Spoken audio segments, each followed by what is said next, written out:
Magnetka je otáčajúci sa magnet. Táto magnetka je geniálna v tom, že som na nej prilepil malý štítok s označením južného pólu. A keď to mám takto, tak ja viem určiť póly z veľmi silného magnetu z magnetrónu. A keď sa mi magnetka svojim južným pólom natiahne k magnetu, tak viem, že tu nás sa nachádza opačný pól. Čiže tu nás sa nachádza pól severný.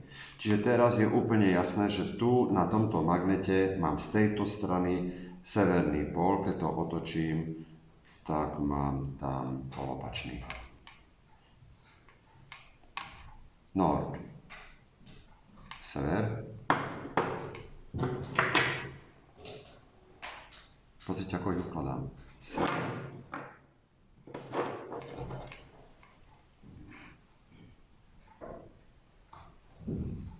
Čiže tak.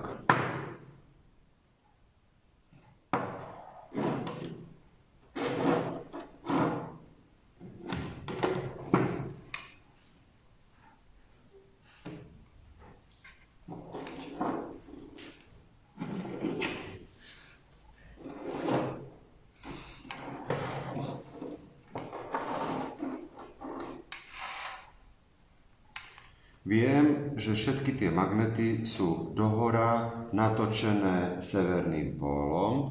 To znamená, magnetické indukčné čiary z tohto pólu vystupujú a vstupujú do južného. Učili sme sa, že priebeh magnetického póla v okolí permanentného magnetu sa dá určiť pomocou malej magnetky a orientácia od južného k severnému pólu magnetky udáva orientáciu magnetickej indukčnej čiary, to znamená magnetické indukčné čiary teraz, ako idú? Od južného k severnému. Čiže to znamená takto. Magnetické indukčné čiary, toto je severný pól, stadiaľto vystupujú, idú priestorom a vstupujú do južného. Toto ešte raz opakujem. Tu viem, že na tomto magnete mám severný pól z tejto strany. Orientácia magnetickej indukčnej čiary je od južného k severnému pólu magnetky, udáva orientáciu magnetickej indukčnej čiary, ktorá je v okolí tohto magnetu. Sedí? Dobre. Čiže ja viem, že tu sú sever, sever, sever, sever. Magnetické indukčné čiary tu teda vystupujú. Mám teda na stole poukladané toroidné magnety a viem, že vystupujú magnetické indukčné čiary von, idú priestorom a zo spodnej strany vstupujú. Fajne?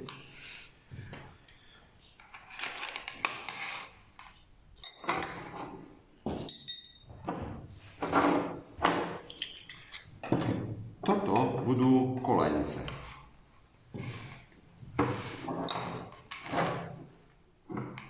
Jedna kolejnica, druhá kolejnica, na ne položím takúto medenú rúrku. Medená rúrka nie je feromagnetikum. To znamená, medená rúrka sa s magnetom nepriťahuje, lebo sa meď nedá permanentným magnetom zmagnetizovať. Tu mám železnú rúrku a tá po priložení magnetu sa tu zmagnetizuje, alebo je to feromagnetikum. Ukazujem to z toho dôvodu, lebo budeme ďalej pracovať s medenou rúrkou, ktorá nie je feromagnetická a teda nemôže sa pritiahnuť týmto magnetom. Nie je feromagnetická. Vodiče s prúdom, akumulátor.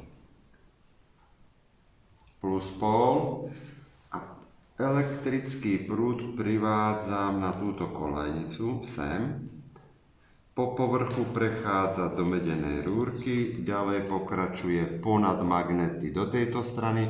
Elektrický obvod uzatváram na druhej kolejnici tak, že to pripojím tu na záporný pól. Tak a teraz pomaly.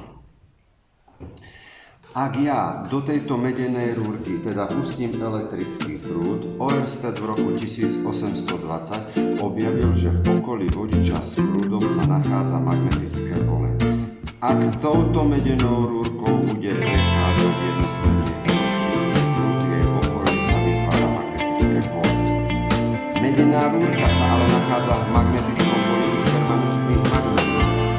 Výsledkom toho je, že dochádza k silovým účinkom medzi dvomi magnetmi, vzniká magnetická sila, ktorá má na tú rúročku pohybový účinok. Ak do toho pustím elektrický prúd, rúročka sa uvedie z pokoja do pohybu.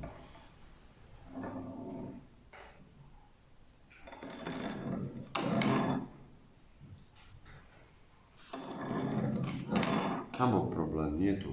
Tu bol problém.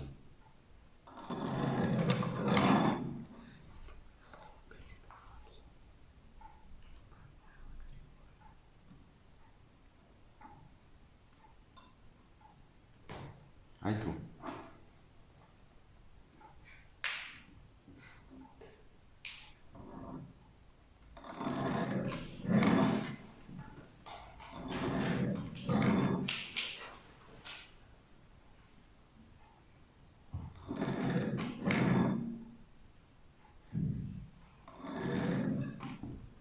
Sem. Teraz dávajte dobrý pozor. Zmením smer elektrického prúdu v medenej rúrke. Predtým sa tá medená rúrka pohybovala tam.